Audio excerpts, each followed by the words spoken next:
Realmente, cuando yo estoy terminando la carrera, ingresé en el Museo de la Alhambra como becario y también hice las prácticas profesionales. A partir de eso me metí dentro de la idea de la investigación, haciendo la memoria de licenciatura, y tuve también la oportunidad, gracias a estar en la Alhambra, de ir conociendo todos los elementos: sótanos, tejados, salas, todos aquellos espacios que están cerrados al público normalmente y que nosotros podíamos visitar para estudiarlos y así tener un conocimiento más profundo de lo que es la Alhambra y el Generalife.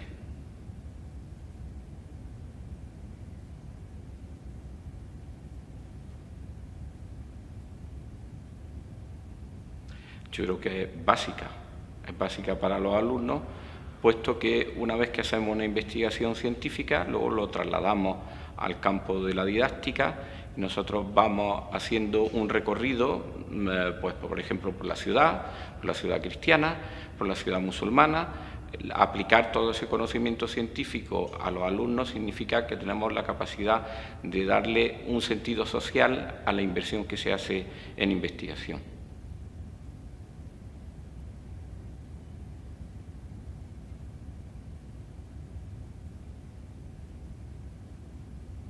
Pues yo creo que sobre todo la inversión en I+D, la inversión en becas predoctorales, en becas postdoctorales, es decir, incentivar y darle un futuro a los alumnos y a los estudiantes y que sepan que no siempre tendrán que irse de nuestro país cuando acaben su doctorado, que sería una manera de incentivar más el que ellos entren en el campo de la investigación y no en otro tipo de campo de trabajo.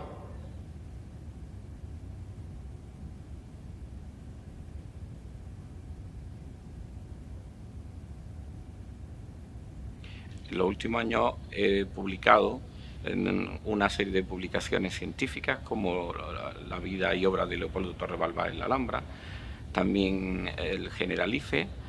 sobre el Partal Alto, que son unas publicaciones inéditas, puesto que una vez que hice la tesis doctoral me di cuenta de que había muchas publicaciones sobre los elementos más importantes de la Alhambra, como los palacios de Comares y de los Leones, pero habíamos obviado los investigadores palacios secundarios,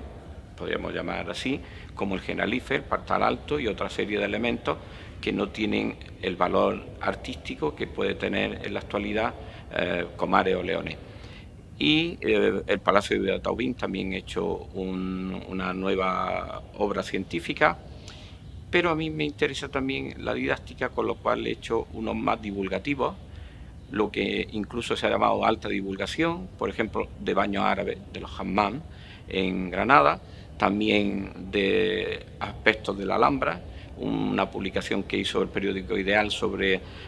distintos elementos patrimoniales de Granada. Pues yo hice 2 tomos sobre Alhambra y Generalife con un plan más divulgativo, y también unos cuadernos que hicimos en su momento con la editorial Proyecto Sur sobre Vivir la Alhambra, en la que introducíamos conocimientos básicos adaptados a alumnos de primaria y de secundaria.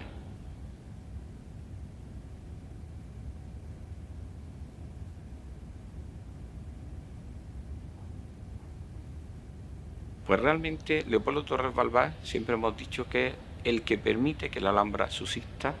o que viva en la actualidad, porque era un arquitecto sistemático que estudió muy bien el proyecto de consolidación y de restauración que había hecho Velázquez Bosco, y cuando entra en 1923 sustituyendo a Sendoya, que era un buen arquitecto pero desordenado, no tenía orden en sus restauraciones ni en las consolidaciones. Sin embargo, Torres Balbás comienza en aquellos sitios de la Alhambra que están en un deterioro, en ruinas realmente: el Partal, el Machuca, el Patio del Harén, y luego sistemáticamente restauró todo. Es decir, nosotros cuando analizamos la obra y todo lo que ha realizado Leopoldo Torres Balbás en la Alhambra, nos damos cuenta que no hay ningún rincón que no tocara. Hay elementos que tiene que rehacer casi, como son el Partal o Machuca, que estaba en ruina absoluta, o otros simplemente consolidar, pero es una labor sistemática y magnífica. ¿Cómo comenzamos a trabajar? Pues primero tirando de los datos y los documentos que tenemos aquí en el archivo de la Alhambra, de la bibliografía existente, que sobre todo era más sobre su obra general, en las necrológicas que se hicieron cuando muere en el año 56, pero la documentación más importante, por suerte, se guarda en el Archivo General de la Administración en Alcalá de Henares. Estuve un tiempo allí buscando la documentación y de ahí ya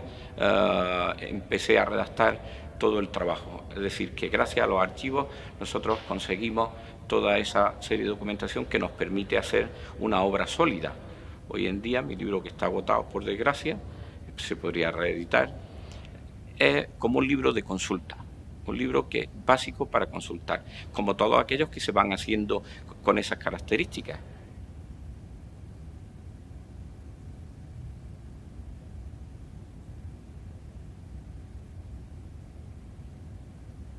Antiguamente nosotros hacíamos la memoria de licenciatura,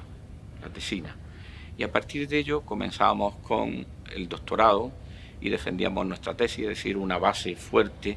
muy documentada. Hoy en día comienza con el trabajo final de máster, el TFM, y en adelante ya también hay personas que siguen el camino de la investigación elaborando una tesis doctoral y otros no. Yo pienso que hay que aprender a investigar, y una vez que uno sabe cuáles son aquellos elementos base para la investigación, seguir adelante. Lógicamente necesitamos siempre un buen director de tesis que nos vaya guiando, que nos vaya impulsando y que nos vaya diciendo en qué archivos, en qué bibliografía y todos los elementos que necesitamos para la investigación.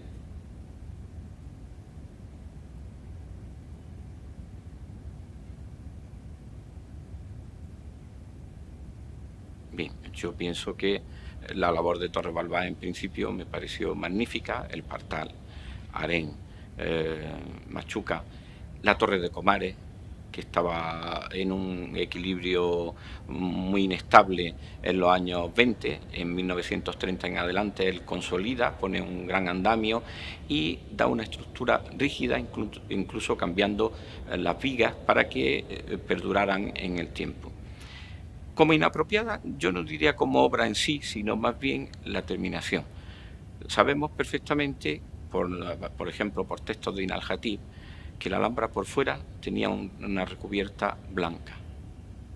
Y sin embargo, en un momento, cuando hicieron la restauración del peinador de la reina o de la puerta de 7 suelos, se le da un tono ocre.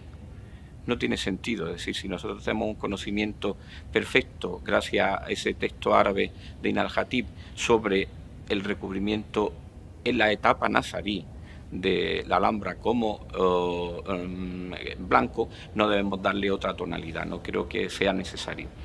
Por ejemplo, en la Alhambra sirí, en el siglo XI, sí sabemos que sería roja y son los restos que se conservan interiores dentro de la alcazaba, y precisamente Al-Hamra significa literalmente en árabe la roja. Pero yo creo que en la etapa nazarí la Alhambra tenía un aspecto exterior con un recubrimiento blanco.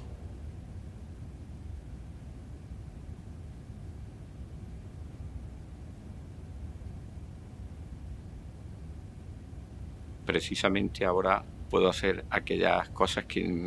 en el trabajo cotidiano no puede hacer. Me he integrado con más intensidad en el Laboratorio de Arqueología y Arquitectura de la ciudad, en la Escuela de Estudios Árabes del Consejo Superior de Investigaciones Científicas.